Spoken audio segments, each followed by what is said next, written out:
السلام علیکم ورحمۃ اللہ وبرکاتہ۔ دنیا میں سب سے پہلا شخص جس نے لکھنے کی ابتدا کی ادریس علیہ السلام تھے، جو آدم علیہ السلام کی 6 یا 7ویں پشت میں سے تھے۔ انہوں نے پہلی بار لکھنے پڑھنے کی ابتدا کی۔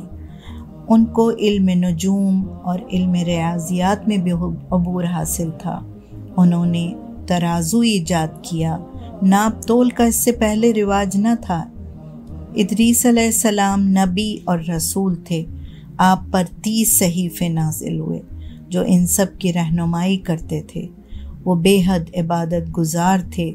وہ بابل میں رہتے تھے جو عراق میں واقع ہے، اور قابیل کے ماننے والوں کو راہ راست پر لانے کے لیے تبلیغ کرتے تھے، کیونکہ قابیل کے پیروکاروں نے کفر اور شرک اور بے حیائی کا بازار گرم کر رکھا تھا، مگر مفسدوں نے ان کی ایک نہ سنی اور حضرت آدم اور شیس کی شریعت کے مخالف رہے۔ ادریس علیہ السلام کی شریعت پر ایمان لانے والوں کی تعداد بہت کم تھی۔ مشرکین نے ادریس علیہ السلام کے ماننے والوں پر ظلم و ستم کرنے شروع کر دیے۔ تب آپ نے ہجرت کا ارادہ کیا اور اپنے ماننے والوں کو لے کر مصر کی طرف چل پڑے اور دریائے نیل کے کنارے آباد ہو گئے۔ یہ بے حد سرسبز و شاداب علاقہ تھا۔ یہاں آ کر آپ درس و تدریس کے کام میں مشغول ہو گئے۔ اس وقت تک دنیا میں 72 زبانیں رائج ہو چکی تھیں اور آپ کو ان ساری زبانوں کا علم حاصل تھا۔ وہ ہر زبان کے بولنے والے کو اسی کی زبان میں درس دیتے تھے، اسی لیے ان کا نام ادریس پڑ گیا۔ ادریس علیہ السلام اللہ کی عبادت میں مشغول رہتے تھے۔ وہ بہت غور و فکر کرنے والے انسان تھے۔ اللہ تعالیٰ نے قرآن کریم کی سورہ مریم اور سورہ انبیاء میں ان کا تذکرہ فرمایا۔ سورہ انبیاء کی آیت 84 میں اللہ تعالیٰ نے فرمایا وَإِسْمَعِيلَ وَإِدْرِيسًا وَذَا الْكِفْلِ كُلٌّ مِّنَ الصَّابِرِينَ، اور سورہ مریم میں آیت 56 میں اللہ تعالیٰ فرماتے ہیں وَاذْكُرْ فِي الْكِتَابِ إِدْرِيسًا إِنَّهُ كَانَ صِدِّيقًا نَبِيًّا۔ بنی قابیل بار بار آپ سے جنگ کرتے تو آپ نے اسلحہ بنایا، اور آپ میں اور مشرکین کے بیچ خونریز جنگیں بھی ہوئیں۔ وہ سلائی کے فن سے بھی واقف تھے۔ لوگوں کے کپڑے سلائی کرتے تھے اور اس کا کوئی معاوضہ بھی نہ لیتے۔ انسان اس سے پہلے جانوروں کی کھال کا لباس پہنا کرتے تھے۔ ایک روز وہ اپنے کاموں سے فارغ ہو کر بیٹھے تسبیحات میں مصروف تھے۔ ملک الموت انسان کی شکل میں تشریف لائے۔ آپ روزے سے تھے۔ آپ کا کھانا جنت سے آتا تھا، جتنا چاہتے کھاتے اور باقی واپس چلا جاتا۔ مغرب کے وقت جب کھانا آیا تو آپ نے مہمان کو بھی پیش کیا، لیکن اس نے کچھ نہ کھایا۔ دونوں سیر کی غرض سے میدان کی طرف نکلے۔ ایک کھیت میں جا پہنچے۔ ملک الموت نے کہا چلو اس کھیت سے چند بالیاں لے کر ہم دونوں کھاتے ہیں۔ ادریس علیہ السلام نے کہا کہ کل رات حلال کھانا آیا، تم نے نہیں کھایا اور اب یہ حرام کھانا چاہتے ہو۔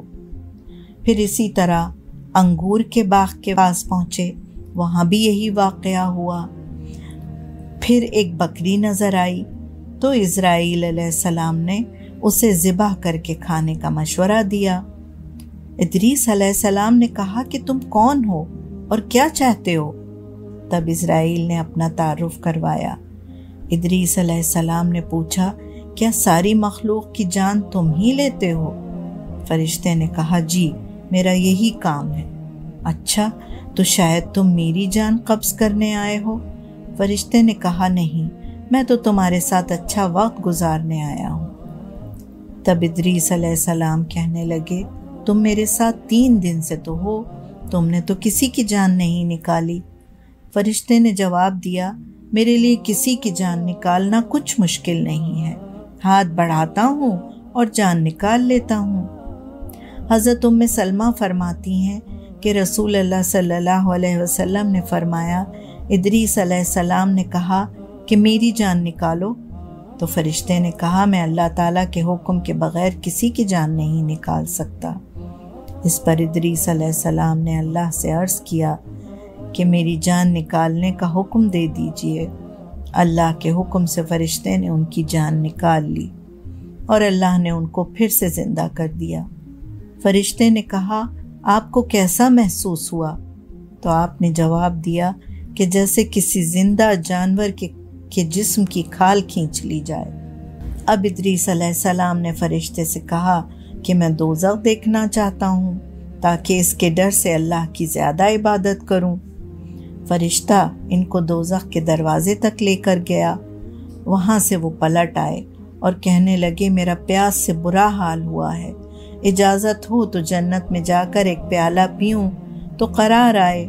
فرشتے نے کہا کہ وعدہ کرو کہ وہاں سے واپس آ جاؤ گے۔ انہوں نے واپس آنے کا عہد کر لیا۔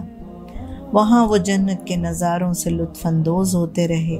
کچھ دیر بعد جب ملک الموت نے انہیں باہر آنے کے لیے آواز لگائی تو وہ جنت کے پیڑ پر چڑھ گئے اور بولے کہ میں تو موت کا مزہ چکھ چکا ہوں، دوزخ تک بھی پہنچ چکا ہوں، اور اللہ تعالیٰ فرماتے ہیں کہ جو بہشت میں پہنچ گیا وہاں اس کو کوئی تکلیف نہ ہوگی اور وہاں سے نکالا بھی نہیں جائے گا۔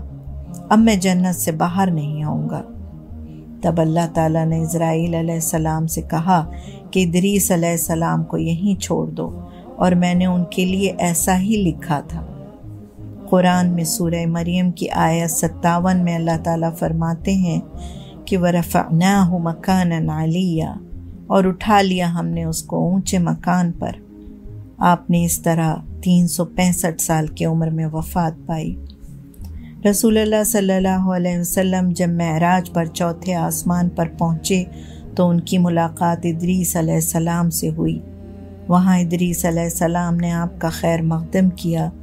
یہ مستند روایت ہے جو بخاری شریف میں آئی ہے، اس کا نمبر 7517 ہے۔ ادریس علیہ السلام تو چلے گئے، لیکن ان کے غم میں ان کے بچے شب و روز گریہ وزاری کرتے رہتے تھے۔ شیطان ان کے پاس آیا اور بولا کہ تم رویا مت کرو، میں تمہارے والد کی شکل کا ایک بت بنا دوں گا اور تم اس کو دیکھنا اور پوجنا۔ پھر ابلیس ملعون نے ادریس علیہ السلام جیسی شکل کا بت بنا دیا اور ان کے بچے اور ان کے تابعدار اس کی پوجا کرنے لگے۔ اس طرح بت پرستی کی ابتدا ہو گئی اور آہستہ آہستہ ساری دنیا میں پھیل گئی۔ آپ کے گزرنے کے 1000 سال بعد نوح علیہ السلام دنیا میں تشریف لائے۔ نوح علیہ السلام کا قصہ انشاءاللہ پھر کسی اگلی ویڈیو میں کروں گی۔ اسی کے ساتھ اجازت چاہوں گی۔ خدا حافظ۔